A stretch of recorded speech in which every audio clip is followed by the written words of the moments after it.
Now, with that in mind, let's look at the Apostle Paul as an example. And let's just see some things he said. I'd like to turn first of all to Philippians chapter 4 and begin reading with, let's see, verse 9. How about that? Philippians chapter 4, I want to begin reading with verse 9. Paul here writing to the Philippians, he says, "Those things which you have both learned and received and heard and seen in me, do." Now he's using himself as an example here, and he's saying, Philippians, what you learned from me and what you received from me and what you heard from me and what you saw in me, go ahead and do that. In other words, he's saying, use me as an example. So I'm going to use him as an example here for what we're talking about. "And the God of peace shall be with you."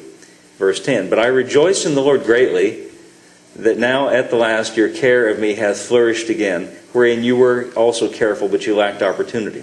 What he's talking about here, if you read the whole letter to the Philippians, Paul is at this point in prison. He's in a Roman prison awaiting a hearing before Nero.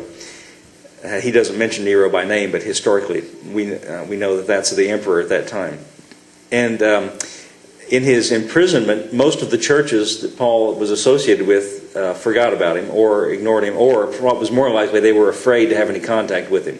Because frankly, if you read history, Nero was a madman. He's a crazy, unpredictable person. He was known for putting Christians on stakes and covering them with tar and setting them on fire to light his garden, just for no other reason than just to be sadistic. And no wonder then people would steer clear of him.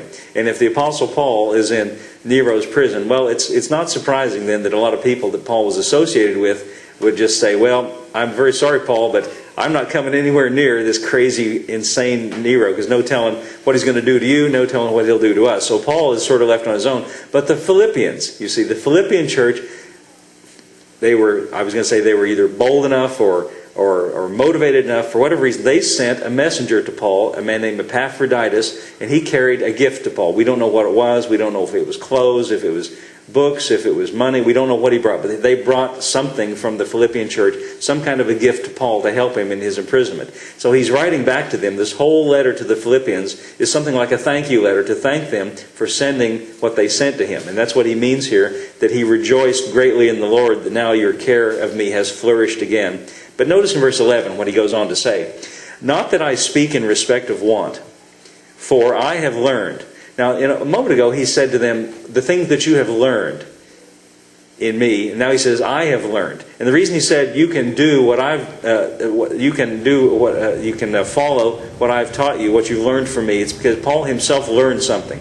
Now, what we're getting ready to talk about is not something that is instinctively something that just happens without thinking about it. It's something that must be learned and acquired. And he says, "I have learned in whatsoever state I am, therewith to be content."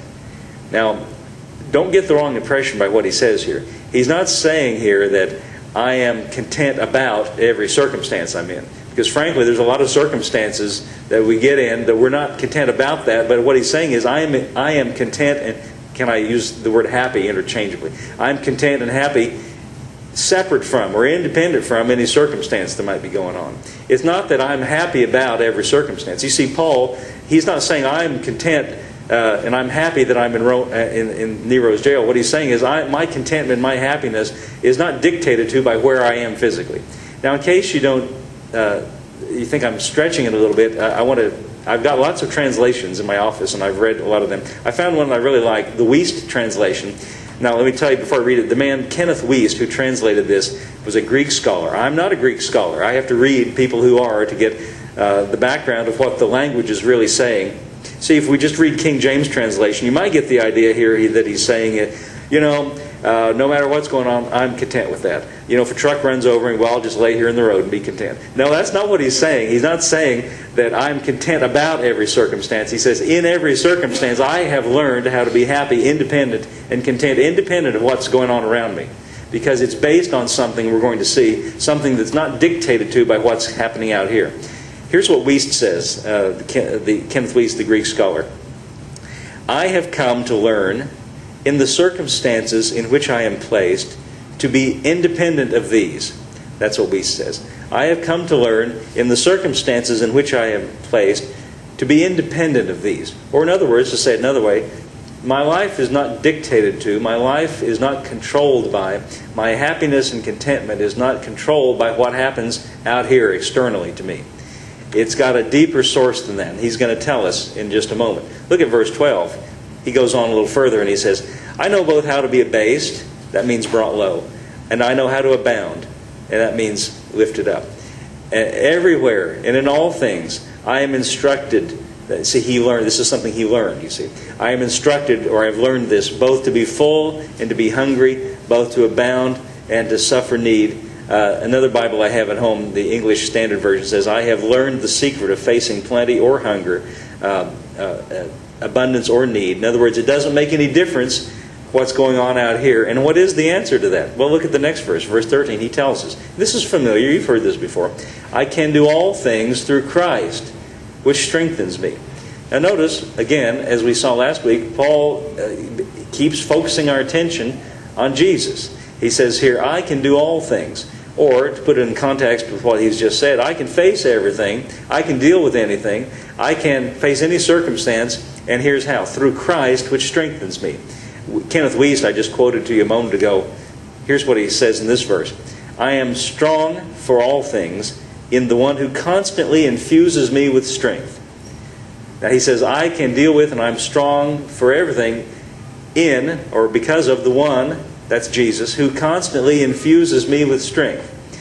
Now, Paul says, we've got somebody named Jesus who's constantly infusing us with strength, and that is specifically strength to face and to deal with whatever it is we have to deal with. The question then becomes, what are we going to focus our attention on? What are we going to center our hearts and our minds on? If you center your hearts and your minds on everything that's happening out here, you're going to be confused and upset and distressed. But what Paul is recommending to us, and he's using himself as an example, instead of looking at what's going on out here, look at the one who lives in here, Christ, who strengthens me and infuses me with strength. It reminds me, as I was reading this morning, this might seem kind of unrelated, but this verse just popped in my mind, and I thought this might be a good illustration of this. Anton, would you give me Psalm 34, verse 19? Or Elliot, I'm sorry. I'm just used to saying Anton now. Elliot, give me Psalm 34, 19. This verse came to my mind as I was reading it this morning. Here's a familiar verse. You read it in the Psalms. It says, many are the afflictions of the righteous. Stop right there. Many are the afflictions of the righteous. Now this is in Psalm language saying what we said before. There are a lot of things that go on in life. There are a lot of things that cause us problems. And he acknowledges it here. Many are the afflictions of the righteous. But you notice the next word is but. But is a conjunction. But is a word that links things together. And so when you see the word but, he's getting ready to tell you something that modifies or is an answer to what he just said. You see, if you live in that first part of it, many are the afflictions of the righteous, and you put a period there and don't read the rest, you go through life with your head down, with a dark cloud over you, kind of like Eeyore in the Winnie the Pooh cartoons. He's always sad and, okay, I guess so. And he's always got this cloud over him. He's always, I hope everybody has seen those Winnie the Pooh cartoons. But you see, look at the next verse. The but is there because there's an answer to that. There's more to the story than just many are the afflictions of the righteous. But the Lord delivers him out of at least 50%. Is that what it says? See, this is great to have this up here because I can say the wrong thing and make you anyway. I was about to say, when I'm out at BJCC on Sunday nights, we don't have the screen out there in the projector. And sometimes, the reason I do that, the reason I say the Lord delivers him out of 50%, because I know you can see it says the Lord delivers him out of them all, and I want to highlight that in your minds. No, it's not 50%. It's not half of the time, not 80%. It's all the time. It says the Lord delivers him out of them all. And sometimes when I don't have the benefit of this, I'll say that I'll use that idea. The Lord delivers him out of 50%. And they'll, well, really? Okay, 50% is not... No, it's not 50%. The Lord delivers him out of them all. All means, how many does that mean? Everyone.